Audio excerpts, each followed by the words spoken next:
ദൈവത്തിന് സ്തുതി.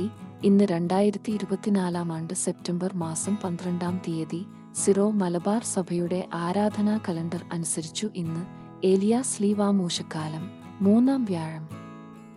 ഇന്നത്തെ വചനഭാഗം. 1-ാം വായന വിശുദ്ധ പൗലോസ് ശ്ലീഹാ തിമോഥെയോസുകാർക്ക് എഴുതിയ 1-ാം ലേഖനം, അധ്യായം 4, വാക്യങ്ങൾ 1 മുതൽ 11 വരെ. ഈശോമിശിഹായുടെ ഉത്തമ ശുശ്രൂഷകരാകുക. വരും കാലങ്ങളിൽ ചിലർ കപട ആത്മാക്കളിലും പിശാചിന്റെ പ്രബോധനങ്ങളിലും ശ്രദ്ധേൽപ്പിച്ചുകൊണ്ട് വിശ്വാസത്തിൽ നിന്നു വ്യതിചലിക്കുമെന്ന് ആത്മാവ് വ്യക്തമായി പറയുന്നു.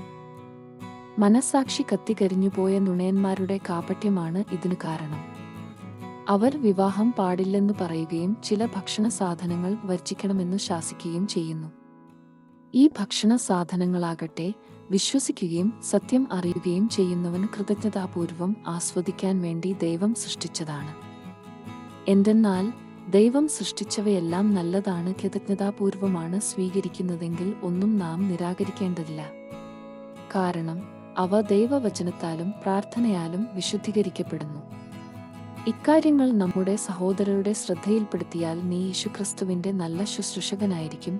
വിശ്വാസത്തിന്റെ വചനങ്ങളാലും നീ ഇതുവരെ അനുവർത്തിച്ചു പോന്ന നല്ല വിശ്വാസംഹിതയാലും പരിപോഷിപ്പിക്കുന്ന ശുശ്രൂഷകൻ. ലൗകികവും അർത്ഥശൂന്യവുമായ കെട്ടുകഥകൾ നീ തീർത്തും അവഗണിക്കുക. ദൈവഭക്തിയിൽ പരിശീലനം നേടുക. ശാരീരികമായ പരിശീലനം കൊണ്ട് കുറച്ചു പ്രയോജനമുണ്ട്, എന്നാൽ ആത്മീയത എല്ലാവിധത്തിലും വിലയുള്ളതാണ്. എന്തുകൊണ്ടെന്നാൽ അത് ഈ ജീവിതത്തെയും വരാനിരിക്കുന്ന ജീവിതത്തെയും സംബന്ധിക്കുന്ന വാഗ്ദാനങ്ങൾ ഉൾക്കൊള്ളുന്നു. വചനം വിശ്വാസയോഗ്യവും തികച്ചും സ്വീകാര്യവുമാണ്. ഈ ലക്ഷ്യത്തെ മുൻനിർത്തിയാണ് നാം അധ്വാനിക്കുന്നതും പോരാടുന്നതെന്നും എല്ലാ മനുഷ്യരുടെയും വിശിഷ്യ വിശ്വാസികളുടെയും രക്ഷകനായ ജീവിക്കുന്ന ദൈവത്തിലാണ് നാം പ്രത്യാശയർപ്പിച്ചിരിക്കുന്നത്. ഇപ്പറഞ്ഞവയെല്ലാം നീ അധികാരപൂർവം പഠിപ്പിക്കുക.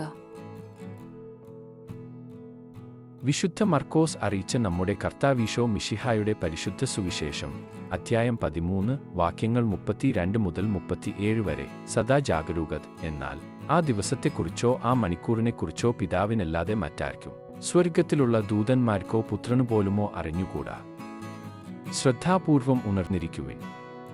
സമയം എപ്പോഴാണെന്ന് നിങ്ങൾക്കറിവില്ലല്ലോ. വീട് വിട്ടു ദൂരേക്കു പോകുന്ന ഒരുവൻ സേവകർക്ക് അവരവരുടെ ചുമതലയും കാവൽക്കാരൻ ഉണർന്നിരിക്കാനുള്ള കൽപ്പനയും നൽകുന്നതുപോലെയാണ് ഇത്. ആകയാൽ ജാഗരൂകരായിരിക്കുവിൻ.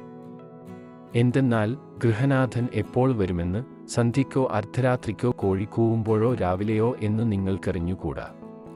അവന് പെട്ടെന്നു കയറി വരുമ്പോൾ നിങ്ങളെ നിദ്രാധീനരായി കാണരുതല്ലോ.